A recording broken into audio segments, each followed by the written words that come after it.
The abandoned industrial complex was a graveyard of rusted steel and broken machinery, its skeleton remains stretching beneath a sky choked with thick clouds. Flickering emergency lights cast long, trembling shadows through the hollow structure, creating an eerie sense of unease. The wind howled through the cracks, rattling loose metal sheets and sending echoes of creaking beams through the vast emptiness. Despite the desolation, the facility was not empty. Hidden in the darkness, a dozen figures in black armor waited in complete silence, their glowing red visors the only sign of life. They were the Kral Syndicate's best hunters, mercenaries who had tracked and captured the deadliest creatures in the galaxy. This time, their target was not an alien monstrosity but something even more dangerous, a human. The Kral commandant crouched behind a stack of rusted crates, his reptilian eyes gleaming through his visor. His clawed fingers tightened around his weapon as he whispered into the calms, his voice low and deliberate. Target approaching. Hold positions. We strike on my mark. His subordinates acknowledged without a sound, shifting into position like ghosts in the dark. Every exit had been sealed, every possible escape route cut off. Electromagnetic jammers had been activated, ensuring no distress signals could be sent. Plasma barriers hummed low in the distance, hidden but deadly, ready to incinerate anything that tried to pass through. It was a flawless trap, designed with cold efficiency. The human wouldn't even know what hit him. Footsteps echoed in the distance, slow and unhurried. The target was approaching. Through the scope of his weapon, the commandant spotted the silhouette moving between the towering steel columns. The human's form was partially obscured by the dim lighting, but even at a distance, something about the way he moved sent a ripple of unease through the commandant's instincts. There was no hesitation, no weariness. He walked with the confidence of someone who had been in danger before, someone who had learned to expect the worst. Still, it didn't matter. A second from now, he would be theirs. The commandant inhaled sharply. Now, the first shot rang out, a tranquilizer bolt slicing through the air. But before it could find its mark, the human twisted impossibly fast, rolling behind a collapsed beam. The dart embedded itself in the metal with a sharp hiss. The moment of surprise lasted barely a second before the facility erupted into chaos. A thunderous explosion shattered the silence as one of the mercenaries' plasma turrets detonated, sending fire and shrapnel spiraling through the air. The left flank was plunged into darkness as the power grid. Before the Kral could react, gunfire rang out, but their enemy was already moving.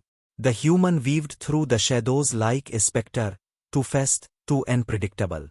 He wasn't running, he was closing the distance.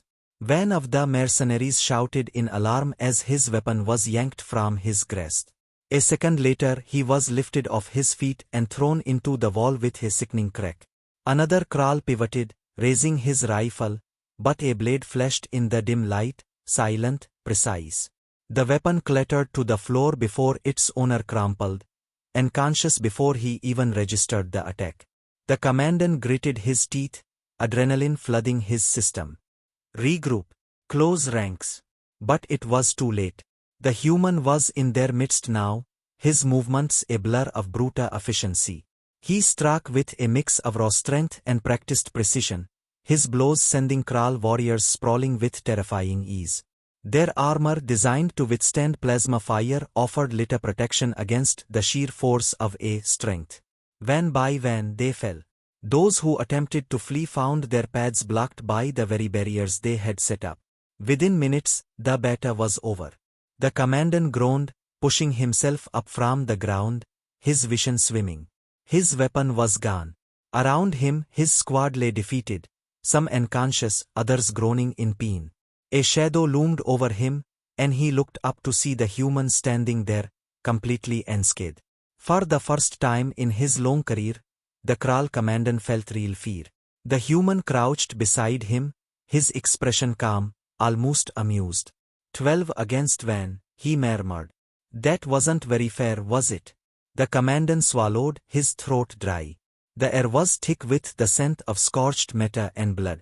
The mercenaries of the Kral syndicate now lay sprawled across the cold concrete floor, their weapons stripped away, their bodies bound with the very restraints they had brought for their intended prey.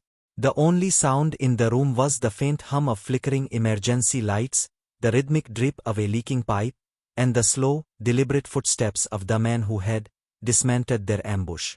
He wasn't panting, wasn't showing even the slightest hint of exhaustion. He simply stood there, calm, watching them with those dark, unshaken eyes.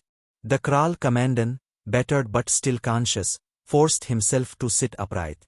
His claws twitched, his scaled face contorted with pain, but he refused to show weakness in front of his squad. He met the human's gaze, searching for the kind of arrogance he had come to expect from his enemies, but he found none. There was no gloating, no cruel satisfaction. Just cold, calculating assessment. It unsettled him more than he cared to admit. "You really thought this would work?" The human finally spoke, his voice smooth but edged with quiet amusement. 12 of you against 1 of me." The commandant remained silent, jaw tightening. Any answer would be meaningless. The truth was already evident. The human exhaled, rolling his shoulders as if shaking off the last remnants of tension. "All right," he said, crouching down so he was at eye level with the Kral. "Let's make this simple. Who sent you?" The mercenaries exchanged uneasy glances, their bodies tense even in their restraints. The unspoken rule of their profession was absolute: never betray a contract. It was the foundation of the syndicate's power, the reason clients paid them fortunes. A mercenary who tucked was a mercenary who didn't live long. The human smirked, as if he could hear their thoughts. "You're worried about what happens if you tuck," he said, tilting his head. "But let's be real here, who do you think's got more influence over your future right now? The guy who left you out to dry, or me?" A few of the mercenaries shifted, their expressions betraying the first flickers of doubt. The Kral commandant clenched his jaw, but he couldn't deny the truth. Their employer had sent them in with false confidence, grossly underestimating the target. Now they were beaten, humiliated, and most likely considered expendable. A failed mission didn't just mean shame, it meant consequences. If they returned, their employer would tie up loose ends. No one liked mercenaries who failed. The human seemed to read the thoughts behind the commandant's glare. "Here's the problem with the way you guys do business," he continued, his tone shifting from casual to something sharper. "You follow orders from people who don't give a damn about you. They sent you on a suicide mission, and now you're stuck here, waiting for whatever comes next." He leaned in slightly, his voice dropping lower. "But what if I told you there was a better way?" The commandant narrowed his eyes. "You're wasting your breath," he said, his voice hoarse but firm. "We don't turn on our own." The human gave a small chuckle. "That's cute," he said. "But let's not pretend you have anything left to turn on. You think the syndicate's going to welcome you back after this? You were sent to capture a human and you got beaten into the dirt. That's a bad look." He stood again, hands on his hips. "So let's do this instead. You work for me now." The mercenaries tensed, confusion flashing across their faces. The commandant scoffed, shaking his head. "You expect us to betray our employer and serve you?" he spat. The human shrugged. "No. I expect you to make a logical decision. You can either go back to the people who see you as disposable and pray they don't kill you for failure, or you can work for someone who actually knows how to win." He gestured around them. "I took you all down without breaking a sweat. That's not luck. That's intelligence, training, and knowing how to adapt. And I can teach you to do the same." Silence stretched between them. The Kral were ruthless, but they weren't fools. They could see the truth in his words. They had underestimated him, and now they were paying the price. If they returned to their employer, they would be walking into their own execution. But this human, he was offering something different. Not just survival but an opportunity. One of the mercenaries, a younger soldier with a jagged scar running down his cheek, hesitated before speaking. "And what exactly do you want from us?" His voice was weary, but there was curiosity there too. The human turned to him, smiling slightly. Loyalty, he said simply. You keep your skills, your weapons, your way of life. But you answer to me. I don't throw people into fights they can't win. I don't waste resources. And I don't fail. His eyes darkened slightly. Most importantly, I don't lose. The commandant remained still, his mind racing. The human wasn't asking for their obedience out of fear. He was offering something stronger: purpose, direction, survival. And unlike the syndicate, he wasn't lying about what he could deliver. Finally, after what felt like an eternity, the commandant exhaled. His pride still burned, but it wasn't worth dying for. Fine, he said Vosraf. We're yours. The human smiled, standing back to his full height. Smart choice. He gestured for them to be unbound, stepping back as his new subordinates slowly rose to their feet. Some still looked wary, others thoughtful. The shift in power had been swift, unexpected, but undeniable. The human turned, walking toward the exit without looking back. Come on then, he said over his shoulder. We've got work to do. And just like that, the Kral Syndicate's best hunters had a new master. The transition from captives to subordinates had been swift, but the Kral were nothing if not adaptable. Within days, the mercenaries had fallen into line under their new leader. Not out of fear, but because the human had proven something their former employers never had. He was worth following. The Kral Syndicate had been built on brute force and rigid hierarchy, but this man operated differently. He didn't bark orders without reason. He didn't send them into fights they couldn't win. Instead, he studied their strengths, recognized their skills, and played them like a master strategist moving pieces on a game board. It wasn't just about winning battles. It was about control, precision, and making sure that when the dust settled, it was always their side left standing. Their first real mission under his command came swiftly, and it was a statement. The very organization that had sent them to capture the human now had a target on its back. The mercenaries had been expendable to the syndicate, and their failure had already sealed their fate. Had they gone back, they would have been executed for incompetence. But now, under the humans' leadership, they weren't just survivors, they were weapons being aimed in a new direction. He wasn't content with just escaping their clutches. He wanted to break them. They struck their first target with surgical precision. A syndicate outpost, lightly guarded but critical to their operations, fell in a matter of minutes. The human had studied everything: security rotations, weak points in their defenses, the personnel stationed inside. He didn't send his men charging in like berserkers. Instead, he had them cut the power, jam communications, and isolate the defendants. By the time the first alarm was raised, it was already too late. The outpost was theirs, and the syndicate had no idea what had hit them. The Kral began to understand the true nature of their new leader. He was ruthless when necessary, but never reckless. He didn't rely on brute strength alone, nor did he waste lives needlessly. Every move was calculated, every action part of a larger strategy. He used deception, misdirection, and psychological warfare just as effectively as raw firepower. Within weeks, their operations escalated. Supply lines were disrupted. Syndicate informants were turned or eliminated. Rival factions were manipulated into infighting, each blaming the other for the chaos unraveling their empire. The Kral had never seen anything like it. The human didn't just fight wars, he played the long game, orchestrating battles before they even began. Van by van, syndicate leaders were forced into hiding, their forces dwindling, their influence collapsing. What had once seemed like an unstoppable criminal machine was now a fractured, paranoid mess, bleeding power with every passing day. The Kral mercenaries, once just another cog in the syndicate's vast war machine, now found themselves on the winning side for the first time in their lives. And they weren't just soldiers anymore. They were something greater. One evening, after another successful raid, the commandant stood outside their hideout, watching the human study a holographic map of the syndicate's remaining strongholds. His eyes were sharp, scanning every detail, calculating, always planning ahead. The commandant had fought and many leaders in his time, but none like this. He had always believed humans were dangerous, unpredictable, relentless, but this one was something else. He wasn't just surviving. He was winning. "You're not like the others," the commandant finally said, his voice low. The human didn't look up. "You mean other humans?" he asked, adjusting the projection with a flick of his fingers. "No," the commandant admitted. "Other leaders." The human finally glanced at him, a smirk playing at the corner of his lips. "That's because they keep underestimating me," he said simply.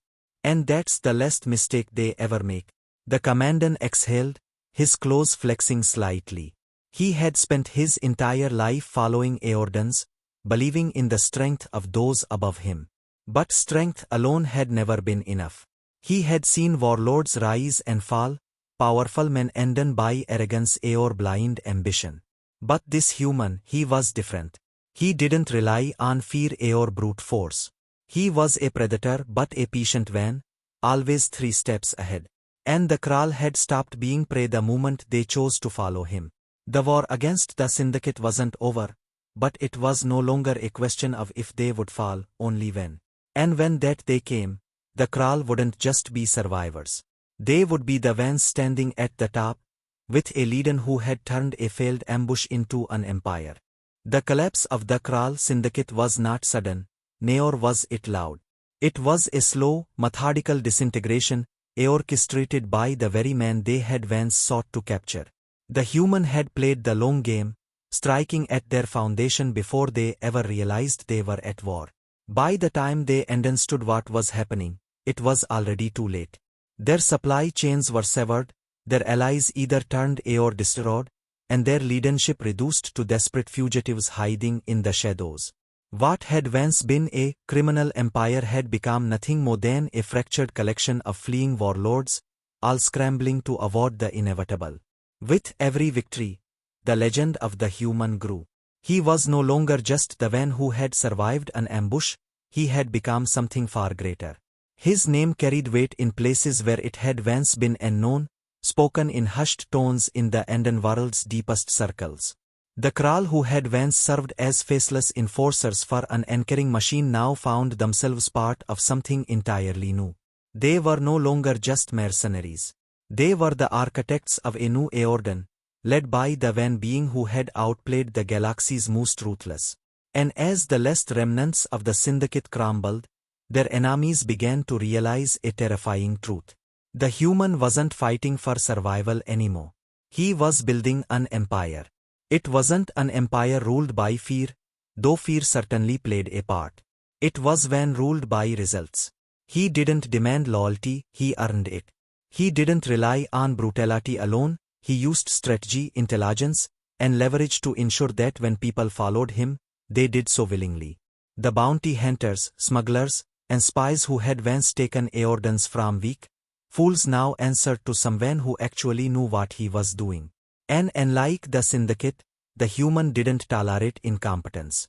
And in his rule, you either got results or you were gone. There were those who tried to resist, of course. Rivals, old enemies, and ambitious upstarts who believed they could do what the syndicate could not. They sent assassins, spies, and entire strike teams to remove him from the board. They all failed. The last one had made it the farthest, a team of elite killers who had infiltrated his compound, slipping past every outer defense. But when they finally reached his inner sanctum, they found him waiting. He had known they were coming before they had even set foot on the planet. When the dust settled, only one assassin remained, wounded and gasping on the cold floor, staring up at the man who had just dismantled his team as if it had been nothing more than a training exercise. The assassin coughed, blood trickling down his chin as he looked up at the human. His breath was ragged, his body barely holding together. "What are you?" he choked out, his voice raw with disbelief. The human crouched beside him, his expression calm, almost amused. "Your new boss," he said simply. The assassin's eyes widened, confusion and terror flickering across his face. Before he could respond, the human stood, turning his back on the dying man as he walked away. The assassin had never truly understood who he had been sent to kill, but now, in his final moments, he realized the truth. This wasn't just another warlord. This wasn't just another man looking for power. This was something else entirely. And the galaxy had made the mistake of underestimating him.